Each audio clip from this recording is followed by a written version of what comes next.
एक कथा आती है बड़ी सुंदर कि ठाकुर जी के अत्यंत समीप में रहने वाले 3 लोग हैं। पत्नियों में ठाकुर जी के सबसे ज्यादा समीप रहती है सत्यभामा।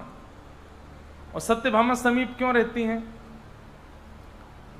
सत्यभामा एक तो सुंदर बहुत है, दूसरा भगवान थोड़े से डरते हैं सत्यभामा से, थोड़ी सी ठाकुर जी को डरा धमका के रखती है इसलिए ठाकुर जी ज्यादातर उसी के संग ही सिंहासन पर बैठते हैं द्वारिका के। तो सत्यभामा, गरुण जी और श्री सुदर्शन जी, ये 3 भगवान के सबसे समीप हैं। और मैं अधिकतर कथाओं में कहता रहता हूं कि जब अति सामीप्य मिल जाता है तो मान आने की संभावना बढ़ जाती है, अभिमान होने की संभावना बढ़ जाती है। एक राजा थे, वो राजा की सभा में बहुत सारे लोग बैठते थे। राजा बड़े प्रतापी राजा थे। उनके महल में एक सेठ जी रहते थे। तो राजा जब कोई निर्णय देते थे तो वो सेठ जी उनके कान में जाकर के बार बार पूछते थे, जल पिएंगे क्या? कभी पूछते आप दूध पिएंगे क्या? कभी कहते बोले आप कुछ खाएंगे? तो राजा कहते नहीं नहीं नहीं। तो बाकी के सब लोग जो थे उनको पता तो होता नहीं था इन्होंने क्या बोला। फिर वो बाद में पूछते तुम क्या बोलते हो राजा के कान में? बोले कि वो जो भी निर्णय देते हैं मुझसे पूछ के देते हैं, तो मैं ही जाके बोलता हूं उनके कान में, आप ऐसा ऐसा निर्णय दो। तो राजा बोल देते। बोले अच्छा, तुम्हारी सुन के बोलते हैं? बोले हाँ। ऐसे लोग संसार में बहुत होते हैं। वो श्रेष्ठ लोगों के आसपास घूमते घूमते सबको ये दिखा देते हैं, देखो हमारी बहुत चलती है, हमारे कहे से ही सब काम होता है, हमारे चाहने से ही सब होता है। तो अति सामीप्य में मान आने की संभावना बढ़ जाती है।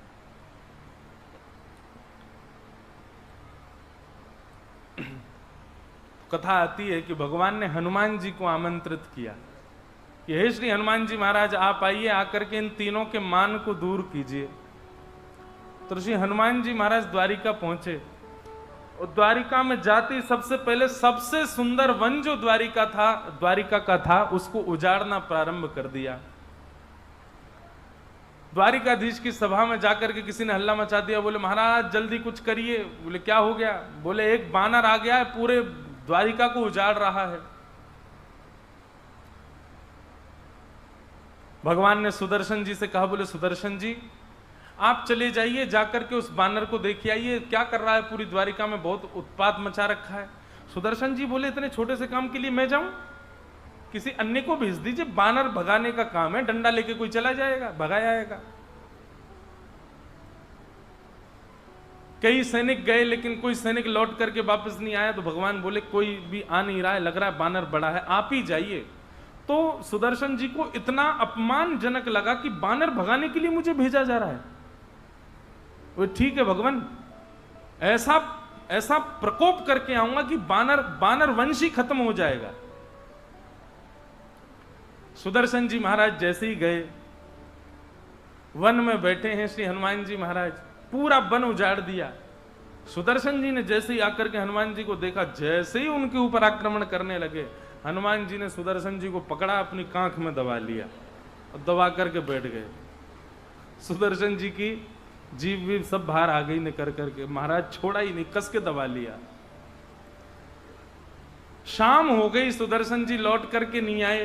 पूरी सभा में बड़ा चिंता का विषय होने लगा। भगवान बोले सुदर्शन जी इतना समय तो नहीं लगाते, आपको पता है दुनिया में सबसे तीव्र चलने वाली गति किसकी है? सुदर्शन जी की। श्री सुदर्शन जी महाराज और श्री गरुण जी महाराज ये मन की गति से भी तेज चलते हैं, ऐसा शास्त्रों में वर्णन है।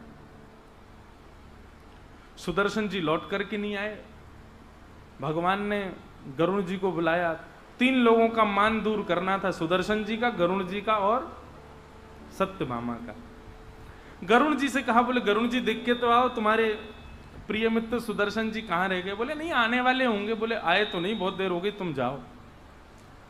तो श्री गरुण जी महाराज को भी अपने ऊपर लज्जा हुई कि बताओ, मैं बानर को भगाने के लिए, सुदर्शन जी को ढूंढने के लिए मेरा प्रयोग किया जा रहा है, मैं गरुण, मेरा इतना प्रताप।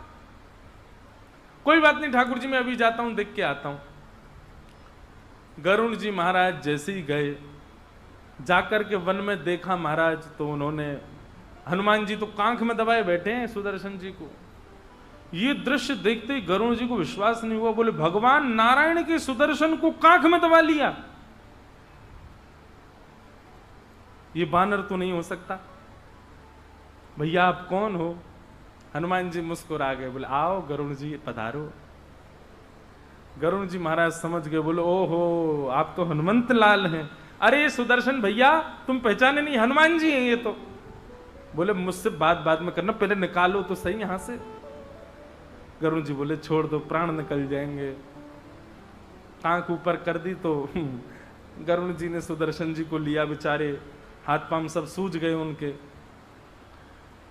गरुड़ जी महाराज बोले आप पधारे, भगवान आपकी प्रतीक्षा कर रहे हैं, आप जल्दी चलो। हनुमान जी बोले आप पहुंचिए, आपसे पहले पहुंच जाऊंगा मैं। गरुड़ जी बोले मेरी गति को चैलेंज?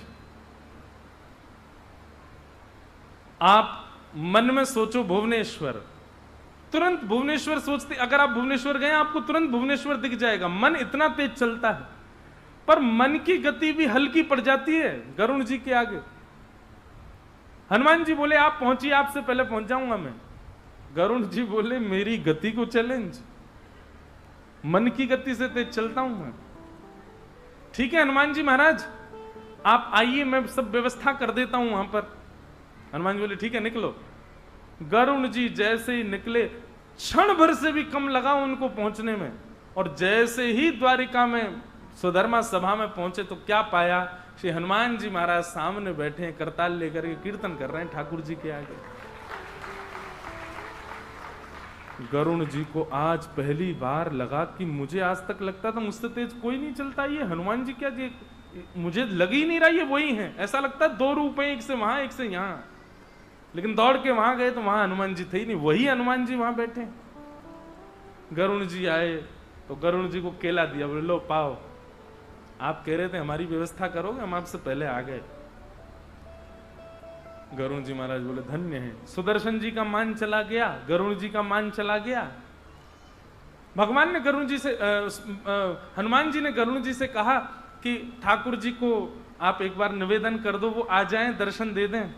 सुनो एक बात कह देना। बोले क्या? अकेले नहीं आए ठाकुर जी। बोले हाँ रुक्मणी जी के साथ में आएंगे। बोले नहीं नहीं रुक्मणी नहीं, ठाकुर जी से कहो हमारी सिया जी के साथ में आए, सीता जी के साथ में आके विराजे।